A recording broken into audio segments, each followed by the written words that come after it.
பல்வகையாலும் தராசக்தியான தலைப்பிரமாணி இராசக்தியாமள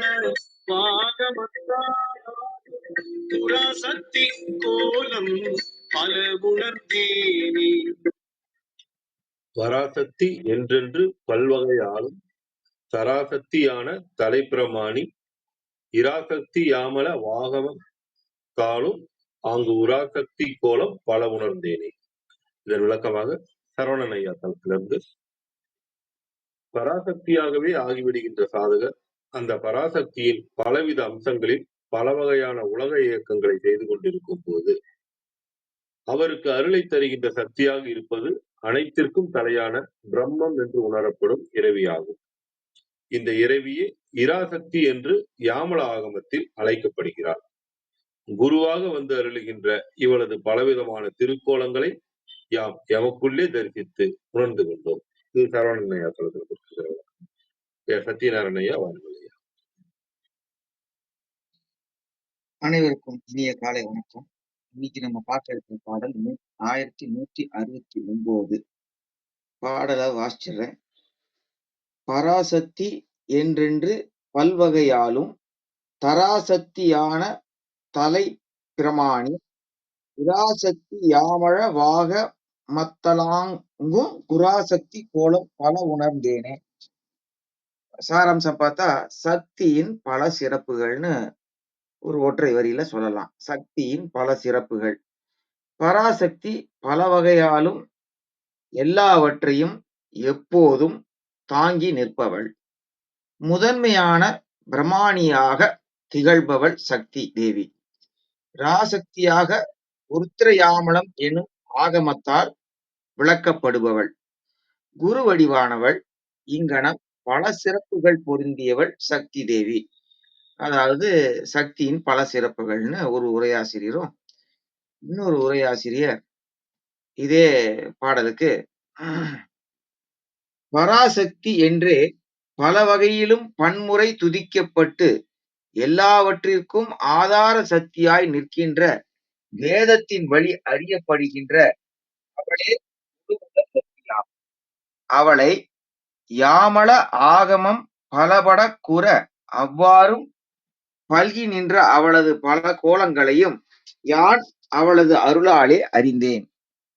குறிப்பு பார்த்தீங்கன்னா, என்று என்பது எனப்பட்டு என பொருள் தந்தது. என்று என்பது எனப்பட்டு என பொருள் தந்தது.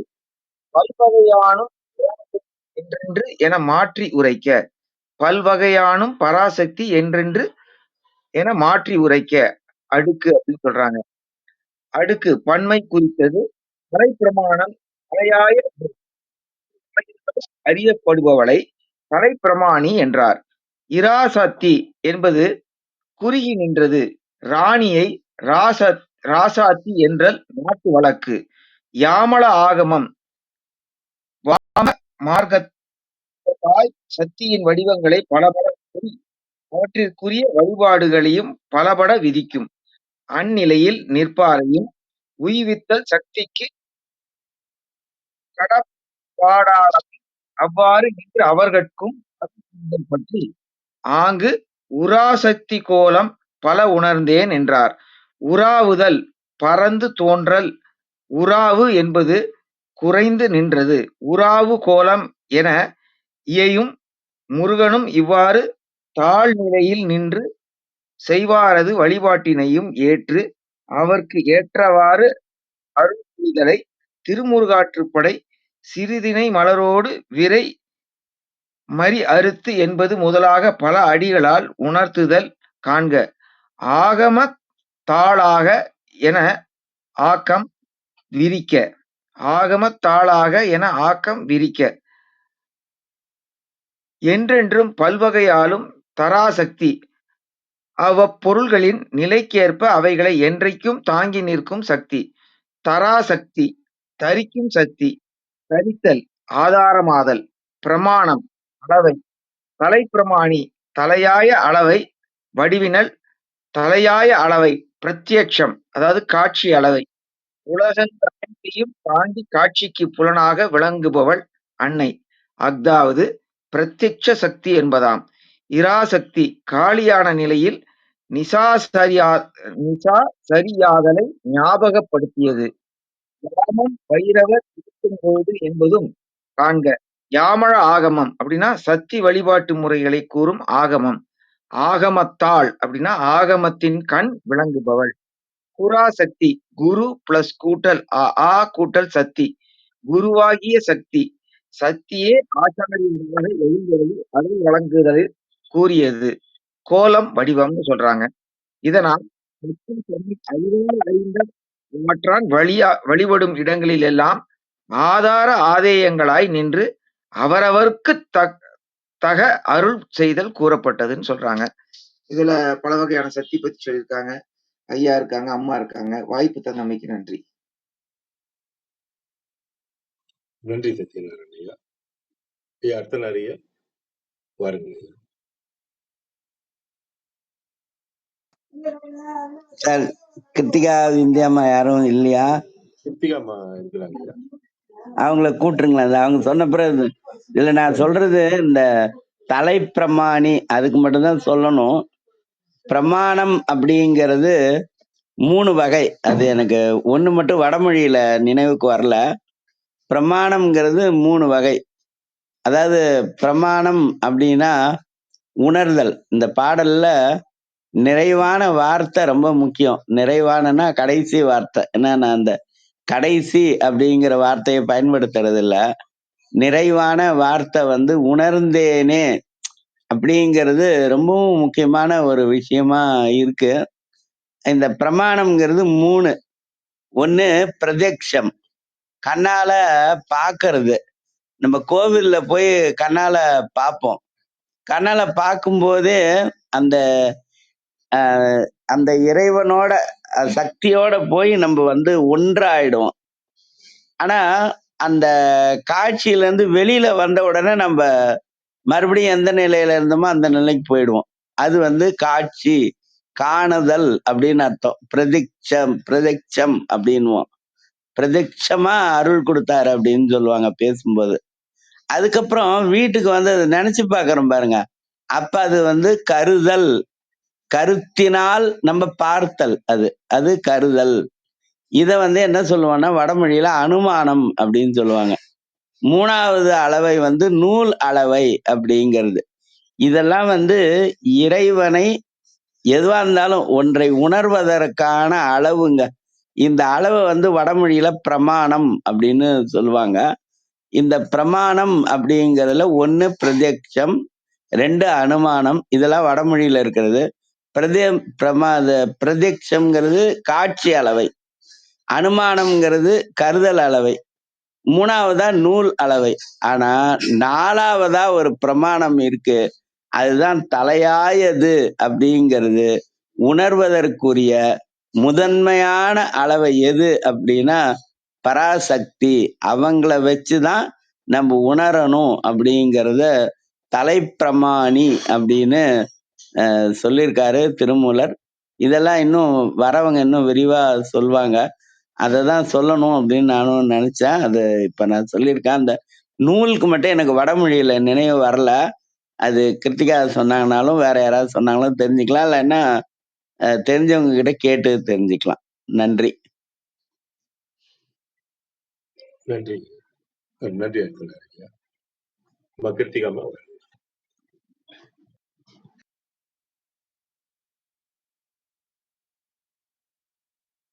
கிருத்திகாமா. வணக்கம் வணக்கம் வணக்கம்.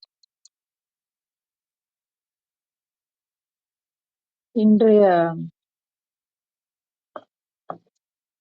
ஐயா ரொம்ப அழகா அந்த தலை பிரமாணி அப்படிங்கிறதுக்கு உண்டான அதான் இந்த இந்த பாடலினுடைய சைத்தன்யம் அப்படின்னு நம்ம சொல்லுவோம் இல்லையா.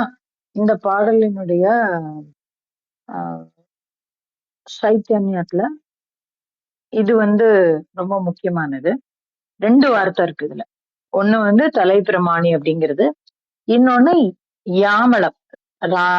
இராசக்தி யாமள வாகமன் ஆகமத்தாளாகும் அப்படின்னு யாமள ஆகமத்தை பத்தி சொல்றார். சோ இந்த ரெண்டும் இந்த இதுல வந்து ரொம்ப முக்கியமான ஒரு வார்த்தைகள். என்னோட தெளிவுக்காக ஒரு முறை வாசிச்சுக்கிறேன். பராசக்தி என்றென்று பல்வகையாலும் தராசக்தியான தலைப்பிரமாணி இராசக்தி யாமளவாக மத்தாளாகும் குராசக்தி கோலம் பல உணர்ந்தேனே அப்படின்றார். சோ இது வந்து திருமந்திரத்துல திருமூலருடைய அகச்சான்று அப்படின்னு நம்ம சொல்லுவோம் இல்லையா, அந்த மாதிரி இது வந்து ஒரு அகச்சான்றாக இருக்கக்கூடிய ஒரு ஒரு மந்திரம். அகச்சான்று அப்படின்னா என்ன அப்படின்னா, அவரை பத்தி திருமூலரை பத்தி நம்ம சொல்லணும் அப்படின்னா முதல்ல சொல்லக்கூடியது வந்து காலம் பல கடந்து இருந்தேனே ராப்பகலற்ற இடத்தை இருந்தேனே அப்படின்னு நம்ம சொல்லுவோம் இல்லையா, அந்த மாதிரி அவர் வந்து காலம் தாண்டியவராக இருந்தார் அப்படின்னு ஆரம்பிக்கிற இடத்துல இந்த இடம் வந்து எப்ப வரும் அப்படின்னாக்க, கோலம் பல உணர்ந்தேனே அப்படின்னா அந்த தேவியை வந்து முழுமையாக உணர்ந்து அவர் வந்து எங்கனம் வந்து அதை வந்து இந்த சக்தியினுடைய வியாபகத்தை சொல்ல முற்படுறாரு. இந்த 4ஆம் தந்திரத்திற்கு உண்டான ஒரு அடிப்படை என்ன அப்படிங்கிறதுக்கு உண்டான ஒரு ஒரு ஒரு விதை பாடல் அப்படின்னு வச்சுக்கலாம். விதை மந்திரம் இதுதான் அப்படின்னு நம்ம வச்சுக்கலாம். இப்ப இந்த இடத்துல நீங்க பாத்தீங்கன்னா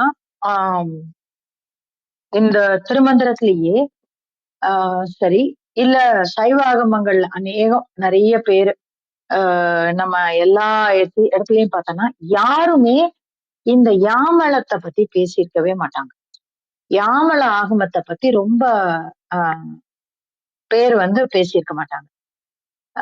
திருமந்திரத்துல திருமூலர் வந்து அவரும் நிறைய இடத்துல சொல்லியிருக்க மாட்டாரு. இந்த ஒரு இடத்துலதான் சொல்லியிருப்பாருன்னு நினைக்கிறேன், இஃப் ஐ எம் ரைட். இந்த ஒரு இடத்துலதான் அவர் வந்து யாமளை அப்படிங்கிற ஒரு வார்த்தையை வந்து உபயோகம் பண்ணியிருப்பாரு. யாமளம் அப்படிங்கிற ஒரு சொல்லியும் சரி, அதற்குண்டான ஒரு அதை வந்து யாமளைன்னு தனியா சொல்லாம யாமள ஆகமத்தாளே அப்படின்னு சொல்றாங்க. இப்ப இந்த யாமள ஆகமத்தாளே அப்படின்னு நம்ம சொல்லும்போது அது எதை சொல்றாங்க அப்படின்னு நம்ம புரிஞ்சுக்கலாம். இந்த நம்ம 64 ஆகமங்களை பத்தி நம்ம பேசுவோம். சிவாகமம் வந்து 28 சொல்லுவாங்கன்னு நினைக்கிறேன். ஆனா தேவியை பத்தி சொல்லும் போது 64 ஆகமங்களை பத்தி சொல்லுவாங்க. அதுல வந்து இந்த யாமள ஆகமமும் ஒன்று. ஆனா இத வந்து அநேகமா யாருமே பிரயோகம் பண்ண மாட்டாங்க. ஏன்னா இத வந்து அபிஜார மந்திரம் அப்படின்னு சொல்லுவாங்க. அதாவது பண்ணக்கூடாதுன்னு கிடையாது, ஆனா அத பண்றது வந்து கரெக்டா பண்ணணும். இல்லைன்னா அது வந்து தவறான ஒரு ரிசல்ட்ட கொடுத்துரும். சோ இந்த கத்தி மேல நடக்கிறதுன்னு சொல்லுவாங்கல்ல, அந்த மாதிரி கத்தி மேல நடக்கக்கூடிய ஒரு ஆகமம் இது. இதற்கு யாரு தலைவர் அப்படின்னா அந்த இடத்துலதான் இந்த பாடலினுடைய மொத்த சைத்தன்யமும் இருக்கு. இந்த யாமள ஆகமத்திற்கு யார் தலைவன் தலைவியாக இருக்கிறார்கள் அப்படின்னு நீங்க பாத்தீங்கன்னா பைரவர் தான் தலைவன் தலைவியாக இருக்கிறார். அப்போ இவங்க யாரு அப்படிங்கிற ஒரு அது என்ன நீங்க பைரவரை போய் இப்ப கொண்டு வரீங்க அப்படின்னாக்க, இந்த பைரவரை பத்தி அந்த பைரவரனுடைய சக்தி என்று சொல்லக்கூடிய பைரவிய பத்தி நம்ம இது முன்னாடி பார்த்துட்டு வந்துட்டோம். அதனால திருமூலர் வந்து இந்த இடத்துல வந்து அந்த வார்த்தையை மாத்திரம் போட்டுட்டு போயிட்டாரு. அதற்கு உண்டான விஷயத்த வந்து நம்ம தான் பாத்துக்க வேண்டியிருக்கு. திருப்பி ரீவைண்ட் பண்ணிக்கணும் நம்ம. பைரவி வந்து திரிபுர பைரவியில பைரவிய பத்தி என்னெல்லாம் சொன்னோம், எத்தனை விதமான பைரவர்கள் சொன்னாங்க. அஷ்ட பைரவர் நமக்கு தெரியும். அந்த அஷ்ட பைரவர்ல ரொம்ப முக்கியமா சொல்லக்கூடிய இந்த யாமள ஆகமத்தை தலையாக கொண்டு இருக்கக்கூடிய ஒரு 8 பேரை சொல்லுவாங்க. அதுல வந்து ஸ்வச்சண்டர், குரோதர், உன்மத்தர், உக்ரர், கபாலி, ருரு, சேகரர், விஜயர் அப்படின்னு ஒரு 8 பைரவரை சொல்லுவாங்க. இந்த 8 பைரவர்களுக்கும் 8 யாமள நூல்கள் இருக்கு. இதெல்லாம் வந்து பதிவு பண்றாரு இந்த இடத்துல. நமக்குதான் இதெல்லாம் சொல்லி கொடுக்க வேண்டியிருக்கு. ஆனா அந்த காலங்கள்ல இதெல்லாம் பிரயோகத்துல இருந்தது. அதனால இவர் வந்து ரொம்ப கேஷுவலா யாமள ஆகமத்தாலே அப்படின்னு. இந்த நீங்க பாத்தீங்கன்னா அதனாலேயே நமக்கு தெரியும் இது வந்து காலத்தினால் முற்பட்ட ஒரு பதிவுகள் அப்படின்னு. ஏன்னா இந்த யாமளத்தை வந்து நிறைய பேர் பதிவு பண்ணியிருக்க மாட்டாங்க. ஏன்னா இதை உபயோகம் செய்யக்கூடிய மக்கள் இல்லைன்னா இத வந்து பிராக்டிஸ் பண்ணக்கூடியவங்க அருகின்றே வந்துட்டாங்க. ஒரு கட்டத்துல இது வேணாம் அப்படிங்கிற ஒரு இடத்துல கொண்டு போய் வச்சுட்டு இது ரொம்ப ரகசியமான முறையில பிரயோகம் பண்றவங்களா மாறிட்டாங்க. அதனால பின்னாடி வந்த நிறைய பேர் யாமளத்தை பத்தி பேசல. ஆனா இவர் வந்து இத வந்து ரொம்ப போற போக்குல சொல்லிட்டு போறார். யாமள ஆகமத்தாலே அப்படின்னு போற போக்குல சொல்லிட்டு போறார். அப்படின்னா இது காலத்தினால் எத்தகைய முன்னால் இருந்திருக்கக்கூடிய ஒரு மந்திரம் அப்படின்னு நம்ம பார்க்கலாம். இப்ப யார் இந்த பைரவ மகேஸ்வரி அப்படிங்கிறவங்கதான் இந்த யாமள ஆகமத்தினுடைய தலைவர். பைரவரும் அந்த பைரவருக்கு உண்டான சக்தியுமாக இருக்கக்கூடிய மகேஸ்வரி. இப்ப யார் இது அப்படின்னா நமக்கு தெரியாத இது யாரு இந்த நீங்க யாரோ புதுசான ஒரு சக்தியை பத்தி சொல்றீங்க அப்படின்னு நீங்க யோசிக்கலாம். இல்லவே இல்ல. யாரு அப்படின்னா இவதான் அபிராமி. நீங்க பாத்தீங்கன்னா அபிராமி அந்தாதியில பட்டர் வந்து நிறைய இடத்துல வந்து இந்த யாமலை அப்படிங்கிற ஒரு வார்த்தையை வந்து உபயோகம் பண்ணியிருப்பாரு. பண்ணளிக்கும் சொல் பரிமள யாமலை பைங்கிளியே அப்படின்னு சொல்லுவாரு. அந்த மாதிரி இன்னொரு இடத்துல வந்து அத்த சித்தம் எல்லாம் உழைக்கும் கழக குவிமுலை யாமலை கோமளமே அப்படின்னு நிறைய இடங்கள்ல. இது மாத்திரம் இல்ல, யாமள வல்லியை அல்லியம் தாமரை கோயில் வைக்கும் யாமள வல்லியை அப்படின்னு சொல்லுவாரு. முதல்ல இந்த யாமளத்தை வந்து அவர் ரொம்ப அடிக்கடி உபயோகம் பண்ணுவார். எதனால பண்றாரு அப்படின்னாக்க இந்த யாமலை தான் இந்த கலியுகத்தில் நம்ம வந்து இது ஒரு அடுக்கு. இத வந்து நான் நேத்தே ரத்னாயா கிட்ட பேசும்போது சொன்னேன், நான் நிறைய டைம் எடுத்துக்கிறேன், அது கொஞ்சம் கம்மி பண்ணணும் அப்படின்னு சொல்லி நானே சொல்லிட்டேன். ஏன்னா அடுத்தடுத்து வரவங்களுக்கும் டைம் இருக்கணும். டைம் எக்ஸ்டெண்ட் ஆகி போயிட்டே இருக்குது. 7:15 7:20 எல்லாம் ஆகுது. இதுல யார் கல்புரட்னு பார்த்தா நான் வந்து பொதுவா ஒரு 7-8 நிமிஷம் எடுத்துப்பேன். இப்பெல்லாம் 13-14 நிமிஷம் எடுத்துக்கிறேன். 12-13 நிமிஷம் எடுத்துக்கிறேன். அதனால நான் இதெல்லாமே கம்மி பண்றேன். ஆனா இது வந்து பல அடுக்குகள் இருக்கு இறைவி. இந்த அடுக்குகளுடைய இதை வந்து நம்ம எப்படி புரிஞ்சுக்கலாம் அப்படின்னாக்க ஒரு யுகத்திற்கும் இப்ப இந்த எத்தனை யுகம் இருக்குன்னு நமக்கு தெரியும். இந்த யுகங்கள் வந்து மாறிக்கொண்டே இருக்கிறது. மீண்டும் வந்து கிரேதா யுகம், துவாபர யுகம், இது வந்து திருப்பி ஒரு கிரேதா யுகம் வரும், திருப்பி ஒரு துவாபர யுகம் வரும். அப்ப அந்த மாதிரி இந்த யுகங்கள் மாறும் தோறும் தெய்வத்தினுடைய உருவங்கள் அது வந்து மாறிக்கொண்டே இருக்கிறது. அப்படி இருக்கக்கூடிய அந்த பல அடுக்குகளை வந்து இந்த இடத்துல சொல்ற மாதிரி நம்ம புரிஞ்சுக்கலாம். பராசக்தி என்றென்றும் பல்வகையாலும் தராசக்தியான தலை பிரமாணி. இதுல பிரமாணி அப்படிங்கிறத வந்து நம்ம வந்து பிராமி, அததான் பிரமாணி அப்படின்னும் சொல்றாரு. இத வந்து எங்க சொல்றாரு அப்படின்னாக்க புவனை கட்கம் அப்படின்னு திருமந்திரத்துல திருமூலரனுடைய ஒரு 300 பாடல்கள் இருக்கு. இது மந்திர மாலைன்னு சொல்லுவாங்க, புவனை கட்கம்னு சொல்லுவாங்க. நிறைய இந்த அட்டகன்மம் பத்தி ரொம்ப விரிவா சொல்லக்கூடிய எந்திரங்கள் பிரயோகத்தை சொல்லக்கூடியது, அதற்குண்டான பீஜத்தை சொல்லக்கூடியது ரொம்ப ரொம்ப ரொம்ப ரொம்ப ரொம்ப முக்கியமான ஒரு புத்தகம் அது. அதுல வந்து இந்த இடத்துல சொல்றாரு பிரமாணி அப்படிங்கிறது வந்து பிராமி என்பது தான் பிரமாணி என்பதுதான் பிராமி என்று பின்னாடி மாறிச்சு அப்படின்னு சொல்லுவாங்க. இந்த இது யாரு அப்படின்னா யாரு நம்ம இவங்களை இப்ப எப்படி பாக்குறோம் அப்படின்னாக்க இந்த அஷ்டமாதர்கள்ல ஒருத்தரா நம்ம பார்க்கிறோம். அப்போ இதுல இப்படி பல அடுக்குகளை அவர் சொல்றாரு. நம்ம வந்து பல்வகையாலும் அப்படிங்கும்போது தேவியினுடைய பல வியாபகங்கள் அப்படின்னு நம்ம புரிஞ்சுக்கலாம். அது ஒரே காலத்துலன்னு புரிஞ்சுக்கலாம், இல்ல காலம் காலமாக இருந்து வரக்கூடிய பல வியாபகங்கள் அப்படின்னு புரிஞ்சுக்கலாம். அதுக்குதான் இந்த இடத்துல வந்து தராசக்தி அப்படிங்கிறாரு. தராசக்தி அப்படின்னா தாங்கக்கூடிய சக்தி அப்படின்னு சொல்றாங்க. இன்னொன்னு வந்து அந்த தரா அப்படிங்கிறதுக்கு வந்து வேற ஒரு பொருளும் இருக்கு. என்ன பொருள் அப்படின்னாக்க அது வந்து ஒரு உலோகத்தை குறிக்கக்கூடியது.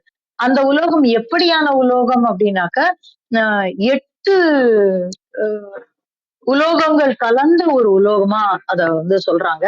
இது எல்லாமே பின்னாடி நம்ம உருவாக்கின சொற்கோவைகள் தான், பொருள் கோவைகள் தான். ஆனா இதனுடைய பேஸ் வந்து இதுதான். 8 பேர்ல ஒருத்தி. அவ வந்து 8 விதமா 8 8 64 ஷோடசி அப்படின்னா சாரி 16 சொல்லுவோம்.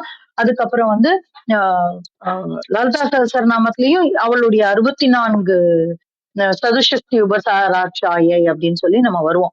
அப்ப இந்த மாதிரி ஒரு ஒரு காலகட்டத்திலையும் அவள் வந்து மாறிக்கொண்டே இருக்கக்கூடிய ஒரு தன்மையை ஆஹ் அந்தந்த நமக்கு புரியுற மாதிரி இந்த காலத்துல அபிராமின்னு சொன்னாதான் நமக்கு புரியும். யாமலைன்னு சொன்னா புரியாது. பிராமணின்னு சொன்னா நமக்கு புரியாது. ஏன்னா அவங்க எல்லாம் யாரோ அப்படின்னு நினைச்சிட்டு இருக்கோம். அப்ப இந்த காலத்துக்கு யாருக்கு புரியணும் அப்படின்னாக்க அபிராமிங்கிற பொண்ணு. அப்ப அவங்க போன யுகத்துல என்னவா இருந்தாங்க, அதற்கு முந்தி என்னவா இருந்தாங்க, அதற்கு முந்தி என்னவா இருந்தாங்க, அவள் ஆதியாக என்னவாக இருக்கிறாள் இருந்தாள் அப்படின்னு சொல்லக்கூடியதுதான் குராசக்தியாக கோலம் பல உணர்ந்தேனே. அப்போ அவள்தான் எல்லாவற்றிற்கும். அப்போ இந்த இடத்துல அவளுடைய வியாபகம் இல்ல, பல்வேறு காலகட்டங்கள்ல அவளுடைய வியாபகம் எவ்வாறாக இருந்தது அப்படின்னு சொல்லக்கூடிய ஒரு விஷயமா இந்த மந்திரம் இருக்கு. இதுல வந்து உண்மையில நான் இந்த மந்திரத்துக்குள்ள போகவே இல்லை, உள்ள போய் சொல்லவே இல்லை. ஏன்னா சரவணனையா வராரு, விந்தியாமா வராங்க, கண்டிப்பா இத பத்தி இன்னும் நிறைய பேசுவாங்க. ஆனா இந்த இடத்துல நம்ம புரிஞ்சுக்க வேண்டியது என்னன்னா, தேவியினுடைய ஒரு தன்மையை மாத்திரம் பத்தி பேசல, அந்த தன்மை எந்தெந்த காலங்கள்ல எப்படி எப்படி இருந்ததுங்கிறதுக்கு உண்டான ஒரு குறிப்பை வந்து இந்த மந்திரத்துல வச்சிருக்கிறாங்க. நம்ம இந்த ஒரு மந்திரத்தை பத்தி மாத்திரமே நம்ம வந்து இன்னும் ஒரு செஷன் முழுக்க பேசலாம். இது ஒரு சம்பிரதாயமான வார்த்தை இல்ல, அப்பேற்பட்ட ஒரு மந்திரம். இதுல வந்து இன்னும் ஒரே ஒரு விஷயம், அது மாத்திரம் நான் முக்கியமா சொல்லிட்டு போயிடுறேன். இப்படி காலம் காலமாக மாறி இருக்கக்கூடிய மாறி வந்திருக்கக்கூடிய பெயர்களுக்கு மத்தியில மாறாது தேவியாகவே இன்கார்னேட் பண்ணி இருக்கக்கூடிய ஒரு ஒரு ரூபம் உண்டு. அதுதான் காமாட்சி என்று சொல்லக்கூடிய ரூபம். அவளே காஞ்சியை தேர்ந்தெடுத்து அந்த காஞ்சியில் அமர்ந்திருக்கிறாள். அவளுக்கு வந்து எல்லா யுகத்திலையும் காமாட்சின்னு தான் பேரு. அப்படிப்பட்ட ஒரு ஒரு தெய்வமாக காமாட்சி இருக்கிறாள் அப்படிங்கிறது இந்த இடத்துல ஒரு இந்த மந்திரத்துக்கு தொடர்பான செய்தி இல்ல. ஆனா தேவி உடைய வியாபகத்தை பத்தி சொல்லும் போது இதையும் சொல்றது ரொம்ப முக்கியமா இருக்கும் அப்படிங்கறதுனால நான் இந்த இடத்துல சொல்றேன். நன்றி நண்பர்களே, மன்னிக்கணும் நான் நிறைய நேரம் எடுத்துனதுக்கு. நன்றிம்மா, நன்றி கிருத்திகாம்மா. எவ்வளவு தகவல் சொல்றீங்க, நீங்க இப்படி சொல்றீங்க. மறுபடியும் அதாவது சில நேரம் நாங்களுக்கு உங்களை போன்றவர்கள் இல்லை அப்படின்னா நாங்க வேற ஏதோ ஒரு இது சம்பந்தப்பட்டதா நாங்க தான் படிக்கிறோம். அந்த மாதிரி இல்லாம ஒரு பாடல் குறித்து இவ்வளவு தகவல்கள் வந்திருக்கு. இப்ப நீ சரவணனே இது ஒரு அர்த்தநாயகர் கிட்ட காலையில பேசும்போது அவர் இந்த தகவல் சொன்னாலும் நீங்க கண்டிப்பா நீங்க பேசுனீங்க வாங்க அப்படின்னு. இல்லைங்க நான் கடைசியில நான் போதலோட முடிச்சுக்கிறேன். இல்லைங்க அந்த தகவல் நீங்க சொல்லுங்க. இது இது இப்பதான் பதிவு பண்ணி வைக்கணும் இல்லைங்களா? நாம மட்டும் கேட்டுக்கிட்டு ஒரு இடத்துல பதிவு பண்ணி வைக்கிறதுக்கு தான் நம்ம இது போன்ற தளங்கள் இருக்குது. ஒரு அழகேசன் ஐயா பண்ணி வச்சிருக்கிறாரு. பாடல் சம்பந்தமா நீங்க இப்போ இவ்வளவும் சொல்லிட்டு இது நுழையவே இல்லை அப்படின்னு சொல்லும்போது இன்னும் எவ்வளவு பேசுறதுக்கு எவ்வளவு விஷயம் இருக்குங்கிறது புரியும். நீங்க அப்படி நினைக்க வேண்டாம், நீங்க தொடரலாம். நன்றி நன்றி ஐயா. சரவணன் ஐயா வாருங்கள் ஐயா. ஒரு நிமிடம் ஐயா, இது சப்த பிரமாணம், அனுமானம், உபமானம், இப்படி 3 பிரமாணம் வரும். கரெக்டா நான் சொல்றது? ரைட்டு. ஆனா அந்த நூல் அளவை அதுக்கு வந்து வடமொழியில இன்னும் ஒரு வேற ஒரு சரியான வார்த்தை இருக்காது. லக்ஷ்மி சொல்றாங்களா பாப்போம். அதாவது வரலாம் நினைக்கிறேன், இன்னைக்கு வந்திருக்காங்க, எனக்கு காட்டுச்சு. அதனால இருக்கிறாங்க. வந்து முதல்ல இருக்கிறது பிரத்யக்ஷம், 2வது அனுமானம், 3வது நூலுக்கு வந்து சரவணன் சொல்றார பாப்பா. லக்ஷ்மி யாராவது சொல்லுவாங்கன்னு நினைக்கிறேன், இல்லைன்னா நமக்கு தெரியும். நன்றி நன்றி நன்றி சரவணன் ஐயா வாருங்க. வணக்கம். பாடல் எண் 1169 பராசக்தி என்று பல்வகை ஆளும் அப்படின்னு இருக்காரு. ஸோ சென்ற பாடலுடைய ஒரு தொடர்ச்சியாக எடுத்துக்கலாம். ஏன்னா போன பாடலில் பராசக்தியாமே அப்படின்னு முடித்தார். ஸோ அந்த சாதகர் என்னென்னலாம் நேற்று பார்த்து இவர் பராசக்தியாகவே மாறி இருக்கிறார் அப்படின்னு சொல்லிட்டு முடிச்சிடணும். அந்த இறை நிலையை அடைஞ்சிட்டார் இவர். அப்படி இறை நிலைஞ்சு அடைஞ்ச சாதகர் எப்படி இருக்கின்றார், என்ன உணர்ந்தார் அப்படின்றத இந்த பாடலில் பார்க்கலாம். பராசக்தி என்று பல்வகையாலும் அப்படின்றாரு. ஸோ பராசக்தி என்றுன்ற வார்த்தையை பயன்படுத்த, பராசக்தி என்றென்றுன்னு வரும். ஆக்சுவலி பராசக்தி என்றுன்னு இல்லை, பராசக்தி என்றென்று பல்வகையாலும் 2 வாட்டி என்றுன்ற வார்த்தையை பயன்படுத்தியிருக்காரு இந்த இடத்துல. ஸோ பராசக்தின்னா இந்த இடத்துல அவளுடைய அம்சம் என்று ஒரு என்று வந்து பராசக்தியை, இன்னொரு என்று வந்து அவருடைய அம்சமாக இருக்கக்கூடிய இவர் இந்த சாதகர் இந்த இடத்துல. ஸோ பராசக்தி என்று அந்த இறை நிலையை அடைந்த சாதகர், பராசக்தியுடைய நிலையை அடைஞ்ச சாதகர். ஸோ பராசக்தின்னு யார்? உலக அசைவிற்கு இயக்கத்திற்கு காரணமாக இருக்கக்கூடியவர். ஸோ அதுபோல் இவர் என்ன பண்ணுறாரு, அந்த செயலை செய்ய ஆரம்பிக்கிறார். ஏன்னா பராசக்தியுடைய தன்மையை பெற்றிருக்காரு இந்த இடத்துல.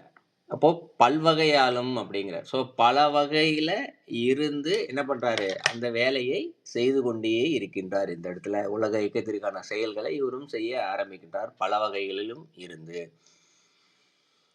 அடுத்தடியில் தராசக்தி ஆன தலை பிராமணி அப்படிங்கிறார். ஸோ தராசக்தி அப்படிங்கிறார். ஸோ தரா அப்படின்னா பூமி இந்த இடத்துல.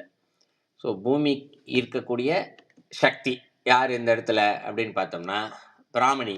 யார்? பிரம்மாவுடைய சக்தி இந்த இடத்துல பிராமணி. ஸோ அதான் தராசக்தி. ஸோ தராசக்தினா உலகத்தை இயக்கக்கூடிய அந்த சக்தியாகவே நிற்கின்ற தலை பிராமணி. அவரே அந்த பெயரையும் சொல்லிட்டார், தலை பிராமணின்னு சொல்லிட்டார் இந்த இடத்துல. ஸோ எல்லாத்துக்கும் தலைமையாக இருக்கக்கூடிய அந்த சக்தி இந்த இடத்துல. ஸோ அதான் தலை பிராமணி. ஸோ தராசக்தியான தலை பிராமணி முதல்ல உலகத்துக்குள்ளே இருக்கக்கூடிய இயக்கத்தை எல்லாருமே செய்ய ஆரம்பிக்கின்றார் இந்த இடத்துல. அடுத்து உலக படைப்புன்னா நான் ஏற்கனவே சொல்லியிருக்கேன், புதுசாக உருவாக்கலை இந்த இடத்துல. ஸோ பலவற்றை சேர்க்கும் அந்த வேலைகளை செய்யக்கூடியவர். ஸோ உலக இயக்கத்திற்கான காரணமாக இருக்கக்கூடிய இந்த பிராமணியாகவும் அவரே இந்த இடத்துல தன்னுடைய செயலை செய்ய ஆரம்பிக்கிறார் இந்த இடத்துல. அடுத்தடியில் இராசக்தி யாமல ஆகமத்தால் ஆகும் அப்படிங்கிறார். ஸோ இராசக்தி அப்படிங்கிறார். ஸோ இராசக்தினா இந்த இடத்துல இரானா இரவு அப்படின்னு பொருள். என்ன இரவுனா, ஏற்கனவே நம்மளுடைய வகுப்பில் இதை வச்சு நம்ம ஒரு முறை பேசியிருக்கோம் இந்த இடத்துல. 3 விதமான சக்திகள் இருக்காங்க. ஸோ காலை வேலை ஒன்று, மதிய வேலை ஒன்று, இரவு வேலை ஒன்று. ஸோ காலையில் இருக்கக்கூடியவள் இந்த இடத்துல சக்தி, இதை சரஸ்வதி. மதியமாக இருக்கக்கூடியவள் லக்ஷ்மி, இரவு இருக்கக்கூடியவள் இந்த இடத்துல காளி. ஏற்கனவே பேசியிருக்கோம். 3 நிறத்தை கொண்டவர்கள் இந்த இடத்துல. ஸோ அதிகாலை ஸ்படிகம் போல் இருக்கக்கூடியவள் இந்த இடத்துல. தான் வெள்ளை நிற தாமரையில் அவள் அமர வச்சுருக்காங்க. அந்த நிறம் நமக்குள்ளே அந்தந்த நேரத்தில் வேலை செய்யுன்றதை வச்சு கொஞ்சம் விளக்கமாக சொல்லியிருந்தேன். ஸோ அப்படி பார்க்கும்பொழுது இந்த இடத்துல இராசக்தி அப்படின்னு சொல்லப்பட்டதுனால, ஸோ இரவு சக்தியாக இருக்கக்கூடியவள் காளி. அதனால தான் அவளை கருமை நேரத்தில் காமிச்சிருக்காங்க. எல்லா படத்துலையும் காளியை வந்து வேறு நேரத்தில் காட்ட மாட்டாங்க, கருப்பு நேரத்தில் மட்டும்தான் காட்டுவாங்க. 2வது ரொம்ப ஆக்ரோஷமாக இருக்கக்கூடிய ஒரு தெய்வமாக காமிப்பாங்க. ஸோ அப்படி இருக்கக்கூடிய தெய்வம் இந்த இடத்துல யாமல ஆகத்தால் அப்படின்றாரு. ஸோ யாமலம்னா இந்த இடத்துல அபிசார மந்திரத்தினுடைய ஒரு வேதத்தில் இருக்கக்கூடிய ஒரு பகுதி. ஏன் இதை வந்து யாரும் பயன்படுத்துறதில்ல அப்படின்னா, இது வந்து சில நேரங்களில் மனிதனை வந்து தவறாக வழிநடத்தி கொண்டு சென்று விடும். 1. 2வது, இந்த எதுக்கு இறைவன் இது தவறாக வழிநடத்துறது போய் ஏன் இதை கொண்டு வந்து வச்சிருக்காரு இறைவன், ஏன் இதை படைச்சார் இந்த இடத்துல, வேதத்துலையும் ஒரு பகுதியாக வச்சார் அப்படின்னு பார்த்தோம்னா, அளவுக்கு அதிகமான மன உறுதி இருப்பவர்களால் இந்த பகுதியை வைத்து கொண்டு விரைவாக இறைவனை அடைய முடியும் இந்த இடத்துல. உதாரணத்துக்கு சாதாரணமாக தியானமோ ஜபமோ ஏதோ ஒரு சாதக முறை செய்து இறைவன் அடைவதற்கு ஒருத்தர் வந்து ஒரு 50 வருஷம் 100 வருஷம், அது பேச்சுக்காக சொல்கிறோம் 50 100ன்றது, அது பல 500 வருஷம் 1000 வருஷம் கூட ஆகலாம். தொடர்ந்து சாதகத்தை செய்யும் போது தான் இறைவனை அடைய முடியும் அமைதி மார்க்கத்தில். பக்தி மார்க்கமோ ஞான மார்க்கமோ கர்மயோகத்திலேயோ பொறுமையாக லேட் ஆகும். ஆனால் இந்த ஆகமத்தில் இருக்க பகுதி பிரகாரம் இந்த மந்திரத்தை உபயோகப்படுத்தி செய்யும் பொழுது ரொம்பவே சீக்கிரமாகவே அந்த சக்தியை, இறை சக்தியை அடைய ஆரம்பிச்சிடலாம் இந்த இடத்துல. ஸோ அடைய ஆரம்பிச்சதுனால என்ன ஆகுது இந்த இடத்துல, இதை பயன்படுத்தி தனக்குள்ளே இருக்கக்கூடிய ஆசைகள் வினைகள் எல்லாம் அவர்கள் தீர்ப்பதற்காக பயன்படுத்திக்கணும் இந்த இடத்துல. ஆனால் அவர்கள் என்ன ஆகுதுன்னா, உள்ளுக்குள்ள ஆசை இயற்கையாகவே நிறையா இருக்கிறதுனால தானே பெரியவன் என்ற ஒரு அகங்காரம், இருக்கக்கூடாத மோசமான குணம் என்ற அந்த குணம் வந்து அதிகமாக வந்துடும் இந்த இடத்துல. அதற்கு சான்று பார்த்தோன்னா நம்மளுடைய புராண கதைகளை நிறைய பார்க்கலாம். அருணகிரிநாதருடைய வரலாறுல பார்க்கலாம். சம்பந்தாண்டான் இருந்தார் இந்த இடத்துல, காளியை நேரடியாக வர வச்சு பேசுவார் அந்த இடத்துல. இல்லையா? அருணகிரிநாதரையே எதிர்த்து நிற்பார் இந்த இடத்துல. அதற்கும் காளி உதவி செய்வா அந்த இடத்துல. அருணகிரிநாதர் இது சம்பந்தாண்டான் என்னென்னலாம் கேட்குறாரோ எல்லாமே செய்வார். ஆனால் கடைசியில் அர்த்தம் என்ன சொல்லிடுவார் கேட்கும்போது, நீ உன்னுடைய பலன்லாம் முடிஞ்சு போச்சு, இனிமேட்டு நான் வரமாட்டேன் அப்படின்னு சொல்லிட்டு போயிடுவார். அப்போ இவ்வளோ வருஷம் அவர் தொடர்ந்து செய்த அந்த பலன் எல்லாமே போயிடுச்சு. அவர் குறைந்தது ஒரு 35 வருஷம் கஷ்டப்பட்டு அந்த சக்தியை பெற்றிருப்பார் சம்பந்தாண்டான் இந்த இடத்துல. ஸோ செய்த எல்லா பலனும் ஒரே ஒருத்தரை எதிர்க்கிறதுலே முடிஞ்சு போச்சு இந்த இடத்துல, இல்லையா? ஸோ அந்த அளவுக்கு அவருக்கு மட்டும் இல்லை, சம்பந்தாட்டம் மட்டும் இல்லை, சமணர்கள்லாம் கூட அதை தான் செஞ்சாங்க. திருநாவுக்கரசருக்கு எதிராக இதுதான் உபயோகப்படுத்தினாங்க. கடைசியில் யார் யாரெல்லாம் இதை பயன்படுத்தினார்களோ, தாங்களே பெரியவர்கள் என்ற எண்ணத்தில் யார் யாரெல்லாம் இதை பயன்படுத்தினார்களோ அவர்கள் அதனாலே அழிந்து போனார்கள் இந்த இடத்துல. ஸோ அதனாலே அதை சொல்லிக் கொடுப்பதற்கு, அதனாலே இந்த இடத்துல அதை கொஞ்சம் மறைமுகமாக வைக்க ஆரம்பிச்சிட்டாங்க. இறுதியில் அழியும் நிலைக்கு வந்து விட்டது. கடைசியில் நம்ம மகா பெரியவா, காஞ்சி மகா பெரியவா சொன்னார், என்னுடைய அவதாரமே வேதத்தை பாதுகாக்கணுன்றதுக்காகத்தான் நான் வந்தேன் அப்படின்னாரு. ஏன்னா அவர் காலத்தில் வேதங்கள்லாம் முழுமையாக அழியக்கூடிய கட்டத்துக்கு வந்துடுச்சு. அவர் தான் கொஞ்சம் கொஞ்சமாக வேதத்தை மீட்டெடுத்து வேத பாடசாலையெல்லாம் வச்சு எல்லாத்துக்கும் சொல்லி கொடுக்க ஆரம்பித்தார். அவர் வரலன்னா இந்நேரம் இன்னைக்கு இருக்கக்கூடிய சில மந்திரங்கள் கூட இருந்திருக்காது. அப்புறம் அவர் காலத்தில் தான் வட இந்தியாவில் யாரோ ஒருத்தருக்கு மட்டும் அந்த இது முழுமையாக தெரிஞ்சிருக்குன்னு சொல்லி அவர் சொல்ல இன்னொருத்தர் எழுதி அது இன்றைக்கும் இருக்குது, காஞ்சி மடத்தில் இருக்குது. ஆனால் அதை சொல்லி கொடுப்பவர்கள் யாருமே சொல்லி கொடுக்கறதுக்கு ஆள் இல்லை, படிக்கிறதுக்கே யாருக்கும் தெரியுமான்னு தெரியாது. ஸோ அவர் அதை மட்டும் எடுத்து வச்சுட்டு அவருக்கு என்னோடய வேலை முடிஞ்சிருச்சு அப்படின்னு சொல்லிட்டு அவர் கிளம்பிட்டார் அந்த இடத்துல. ஸோ யாமல் ஆகம் அப்படின்னு சொல்லப்படுறது இதுதான் அந்த இடத்துல. ரொம்பவும் உக்கிரமானதாக தான் காளி தெய்வத்தை அதுக்கு வச்சுருக்காங்க இந்த இடத்துல. என்ன வேணுமோ கேட்டதெல்லாம் கொடுப்பா அந்த இடத்துல. அதே நேரத்தில் தவறு செய்யும் பொழுது அழிக்கவும் செஞ்சிருவா அந்த இடத்துல. இது 3வது அடிக்கான பொருளாக பார்க்கலாம். அடுத்தது குராசக்தி கோலம் பல உணர்ந்தேனே அப்படின்னு சொல்லி புத்தகத்தில் இருக்குது. ஆனால் இந்த இடத்துல பல உணர்ந்தேனே அப்படின்னா திருமூலர் தன்னைத்தானே சொல்கிற மாதிரி வரும் இந்த இடத்துல. நான் உணர்ந்துக்கிட்டேன், நான் தெரிஞ்சுக்கிட்டேன் அப்படின்ற மாதிரி வரும். ஆனால் இந்த இடத்துல சுவடியில் பல உணர்ந்தானே அப்படின்னே இருக்குது இந்த இடத்துல. ஏன்னா கடந்த ஒரு 4-5 பாடலில் சாதகர் எப்படி இருக்காரு அப்படின்னு தான் சொல்லிக்கிட்டே வருது. அப்போ திருமூலர் அந்த சாதகர் என்ன உணர்ந்தார் அப்படின்றத சொல்கிற மாதிரி தான் இருக்கணும். அதெல்லாம் சுவடியில் இருப்பது சரியாக இருக்கும் அப்படின்னு ஒரு கருத்தை நான் பார்க்குறேன். ஸோ பல உணர்ந்தானே அப்படின்னா குராசக்தி. குராசக்தி என்றால் இந்த குரா என்றால் குரு இந்த இடத்துல. ஸோ குராசக்தி கோலம். ஸோ குருவாக இருந்து அந்த சக்தியின் கோலத்தை பல வகையிலும் அவன் உணர்ந்திருக்கின்றான். அந்த சாதகர் உணர்ந்திருக்கின்றாரு அப்படின்னு 4வது அடியில் பொருளாக புரிஞ்சிக்கலாம். ஸோ 4 அடிக்கும் சேர்த்து பொருள் பார்த்தோம் அப்படின்னா, ஒரு சாதகர் இருக்கார், பராசக்தியாகவே ஆகின்றார் இந்த இடத்துல. ஸோ பராசக்தியாக ஆனவனே பல வகையிலும் தன்னுடைய செயலை செய்ய ஆரம்பிக்கின்றாரு. மேற்கொண்டு இந்த உலகத்தில் இருக்கக்கூடிய படைக்கும் அந்த சக்தியாகவும் அவரே இந்த இடத்தில் மாற ஆரம்பிக்கின்றார் இந்த இடத்துல. மேற்கொண்டு இந்த யாமல ஆகமத்தையும் முழுமையாக அவர் இந்த இடத்தில் அறிந்து கொள்கின்றார். அனைத்தையும் அறிந்து கொண்டு ஸோ குரு என்ற நிலையில் இவர் தன்னை உணர்ந்து அங்கு நிற்கின்றார். ஸோ இதான் அந்த பாடலுடைய கருத்து. எந்த இடத்தில் குரு என்ற நிலை அப்படின்னா, யாருக்கு எது தேவையோ இந்த உலகத்தில், இல்லையா? யாமலாகமாக இருந்தாலும் சரி, இந்த இடத்துல படைப்புக்கான வேலைகளாக இருந்தாலும் சரி, உலகத்தை இயக்குகின்ற வேலையாக இருந்தாலும் சரி. ஸோ 3 விதமான இது சொல்லியிருக்காரு. ஸோ இதில் இவர் குரு என்ற நிலையில் எங்கு நின்று அருள் பாலிக்கின்றார். யாருக்கு எது தேவையோ அதை அவர் கொடுப்பார். ஸோ இதான் அந்த பாடலுடைய கருத்து. நன்றி. நன்றி.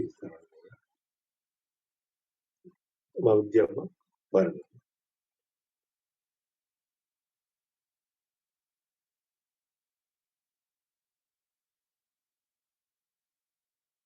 வித்யாமா இருக்கீங்களா?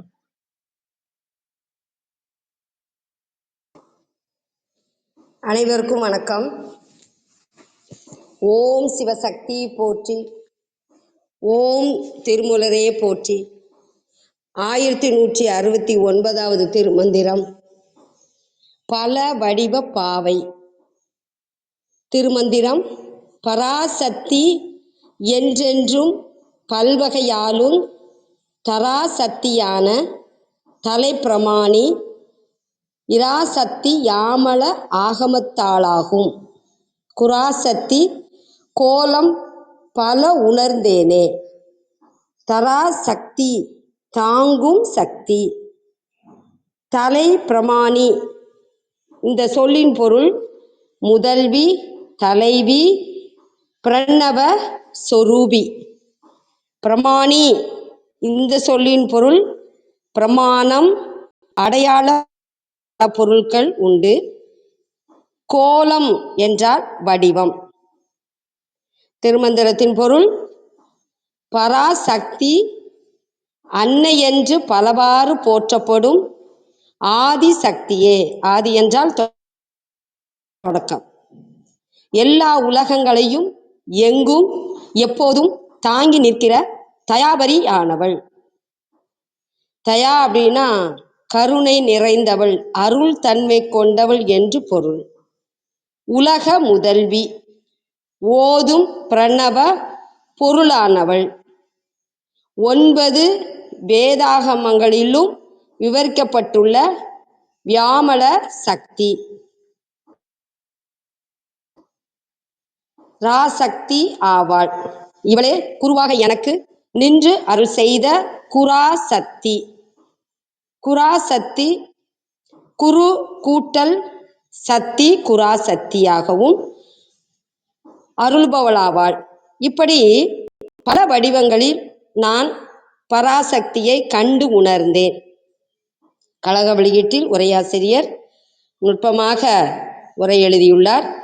திருவருள் அம்மை எக்காலத்தும் பல வகையாலும் அனைத்தையும் தாங்கும் ஆற்றல் உடையவள். அவளே முதன்மையான அருள் நூல் அளவை அவள் ஆவாள். அவளே பேரரசி ஆவாள். அவளே யாமளமாக திகழ்பவள். இத்தகைய திருக்கோலங்கள் எல்லாம் செவ்வி முதிர்ந்த வழி தம் முதல் குருவுமாய் எழுந்தருளும் திருவருள் அம்மையின் திருக்கோலங்களாகும்.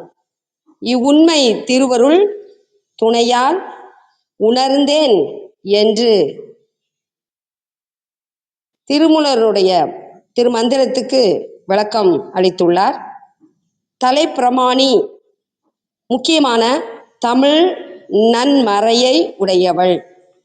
9 ஆகமங்களில் ஒன்றாகிய வியாமள ஆகமத்தில் சிறப்பித்து கூறப்பட நின்ற சக்தி என்பது பொருளாகிறது.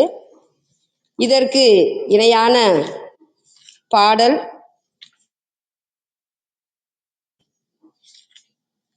நவராத்திரி பாட்டு. அதுல ஸ்ரீதேவி குறித்த அருமையான பாடல். பொன்னரசி நாரணனார் தேவி புகழரசி, மின்னு நவரத்தினம் போல் மேனி அழகுடையாள், அன்னையவள் வையமெல்லாம் ஆதரிப்பாள், ஸ்ரீதேவி தன் இரு பொற்றாளே சரண் புகுந்து வாழ்வோமே. நாம் அனைவரும் சிவனை நினைத்து சக்தியை நினைத்து சிவசக்தி அருளால் வாழ்கிறோம். மற்றவர்களுக்கும் நல் வழிகாட்டுவோம். அனைவருக்கும் நன்றி, வணக்கம். சிவசிவ. திருச்சிற்றம்பலம்.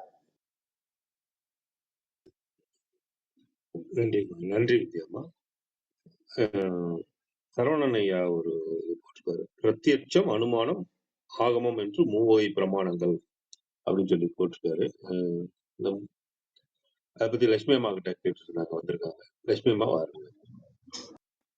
ஐயா வணக்கங்க ஐயா. அனைவருக்கும் வணக்கம். அதாவது இந்த பெர்செப்ஷன் அப்படிங்கிற கான்செப்ட்ல தான் வந்து எப்படி நம்ம யூகிக்கிறோம், எப்படி பார்க்குறோம் அப்படிங்கிறத பேஸ் பண்ணி தான் இது ஒரு பிரமிட் மாதிரி சொல்றாங்க. இதை முதல்ல வந்து பிரத்யக்ஷம், அதாவது நமக்கு வந்து பிரத்யக்ஷமா எந்த ரூபத்துல ஒரு பிசிக்கலா எப்படி நமக்கு தெரியுறாங்க அப்படிங்கிறது. அப்புறமா வந்து அதை பேஸ் பண்ணி அனுமானம், நம்ம இன்ஃபர் பண்றது, ஓ பிசிக்கலா இப்படி இருந்தா இப்படிதான் இருக்கணும் அப்படிங்கிற ஒரு ஒரு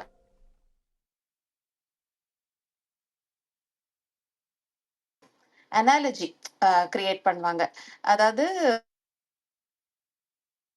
இப்போ இது இது மாதிரியே இப்ப நிலா வந்து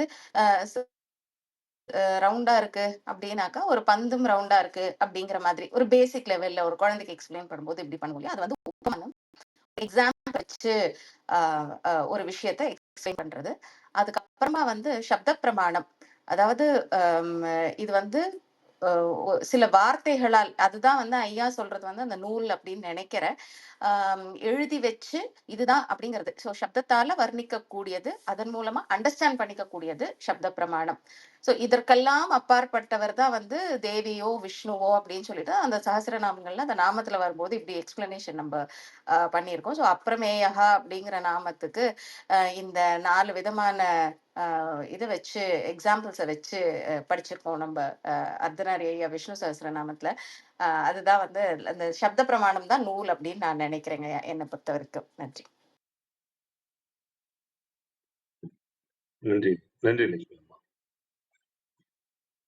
ஐயா அர்த்தனார் ஐயா. வணக்கம். அது சரி, அதாவது எப்ப சப்த பிரமாணம் வருதோ அப்ப அர்த்த பிரமாணமும் வந்துரும். அது ரெண்டும் சேர்ந்தது வந்து சரவணன் சார் சொன்ன மாதிரி ஆகமம் அப்படிங்கிறது சரியா வந்துச்சு. அது ஆகம பிரமாணம் சொல்லுவோம். அது பிரத்யக்ஷம், அனுமானம், ஆகமம் அப்படின்னு சொல்லுவோம். அந்த ஆகமத்துல வந்து சப்தம், அர்த்தம் எல்லாமே வந்துரும். அது சரிதான், கரெக்ட். சரி, நன்றி. இன்னைக்கு வந்து கிருத்திகா ஒரு அபிராமி அந்தாதி ஒன்று சொன்னாங்க அவங்களோட பேச்சுல. அது வந்து 33வது பாடல். அது ஓதுறதுக்கு முன்னாடி இந்த 4வது வரியில 4வது சொல் ஒண்ணு இருக்கு பாருங்க, உணர்ந்தேனே அப்படிங்கிறது. அது மாத்திரம் நான் சொல்லிடுறேன். இந்த உணர்தல் அப்படிங்கிறது ஃபைனல். அதுதான் வந்து உயர்ந்த நிலை. அது வந்து எப்ப வரும் அப்படின்னா, கேட்டல் 1, சிந்தித்தல் 2, தெளிதல் 3, 4வது தான் உணர்தல். இத வடமொழியில வந்து நிஷ்டை கூடுதல் அப்படின்னு சொல்லுவாங்க. அந்த உணர்தல் அப்படிங்கிறது 4வது ஸ்டெப்ல இருக்கிறது தான் உணர்தல் அப்படிங்கிறது. இதுதான் ரொம்ப முக்கியமானது அப்படிங்கிறது. அதுதான் வந்து இந்த உணர்வு அப்படிங்கிறது ஞானத்தை கொடுக்கும். இன்னைக்கு வந்து அந்த அபிராமி அந்தாதியோட 33வது பாடல்.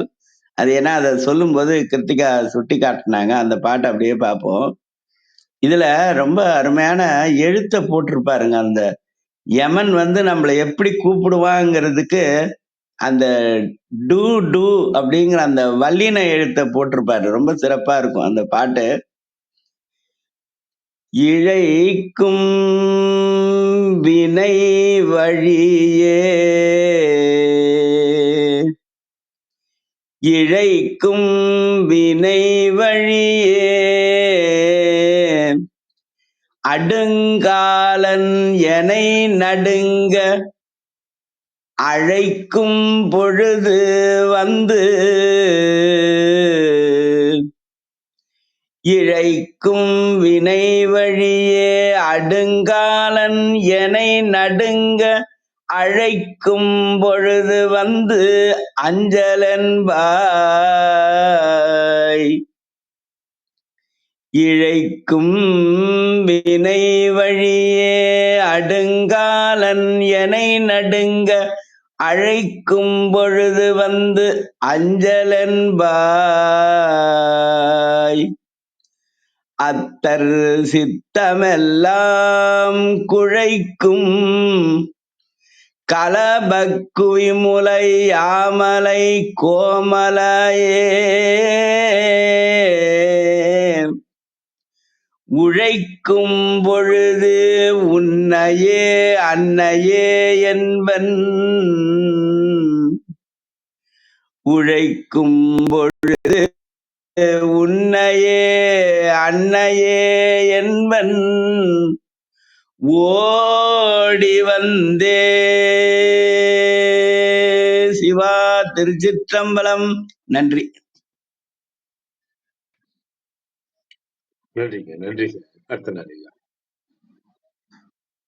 நிறைவு கொள்ளார். திருமந்திரம் கேட்க ஓத பயில அறிவில் உணர்வில் தூய்மையும் ஆன்ம உணர்வும் துணிவும் சஞ்சலம் சங்கடமற்ற வாழ்க்கையும் சிவன் மீது உண்மையான உணர்வு வருதலும் கிட்டும். யாம் பெற்ற இன்பம் பெருகை வையகம் என்ற திருமூலரின் கூற்றுக்கிணங்க வந்திருந்து கருத்துக்களை பகிர்ந்து கொண்ட சான்றோர்களுக்கும் மெய்யன்பர்களுக்கும் மிக்க நன்றி. தளம் நிறைவடைகிறது. மீண்டும் நாளை காலை 6:30 மணிக்கு கேள்வி ஞானம் நிகழ்வில் சந்திப்போம். 6:30 மணிக்கு. நன்றி. 5, 4, 3, 2, 1.